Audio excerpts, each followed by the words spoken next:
How does a Prairie CEO and their leadership team go about scenario planning?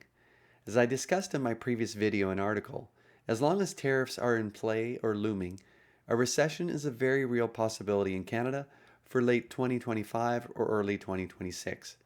So, how can you be prepared to weather or take advantage of a downturn? Enter scenario planning. For those less familiar with scenario planning, this practice is about 1. Envisioning more than one scenario that could play out. 2. Making rational decisions for each scenario in advance of a situation deteriorating so that we can trigger and execute wise decisions if or when that time comes, rather than reacting emotionally and making knee-jerk, short-term focused decisions that hurt the business long-term. 3. Making wise decisions and preparations now which preserve or create options for the future, considering those possible future scenarios. For example, setting up backup suppliers or avoiding perilous cash outlays.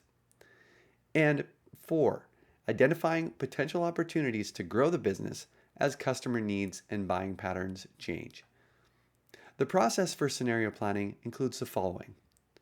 1. Frame your scenario planning. Identify and define realistically plausible scenarios for the duration and depth of a potential recession, including what do we believe is the best case scenario?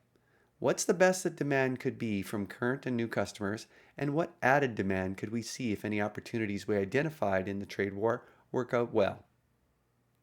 What do we believe is the worst case scenario for the year? What's the best that demand could be from the current and new customers, and if any opportunities we identified in the trade war don't work out? And what is the middle case scenario? What's the more moderate in-between scenario that could play out? And again, in that scenario, what would that demand be from current and new customers, and if any opportunities we identified were partially successful? Base your scenarios on credible, trustworthy information like central bank forecasts rather than retail bank forecasts. 2. For each realistically plausible scenario above, A.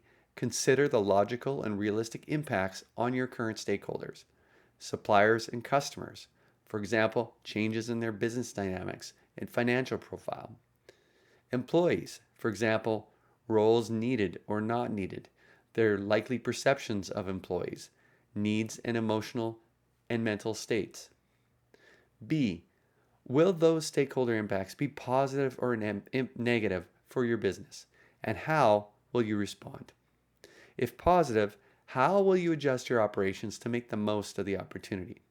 If negative, how will you adjust your operations to address those stakeholder needs if the scenario plays out? C. Fleshing out of scenarios over time can include what other actions will we need to take under those three scenarios to address the needs and concerns of each of these stakeholders, and what will we need to communicate to each stakeholder as soon as possible under each scenario. D. You may want to start at a high level with the worst realistic plausible scenario and then flesh out the best case and middle case in more detail over the following several weeks. Or you may start with the middle, most likely scenario first and flesh out the best and worst case scenarios afterwards. And E. Use a living plan document with a time-stamped best current view and adjust as needed. And 3.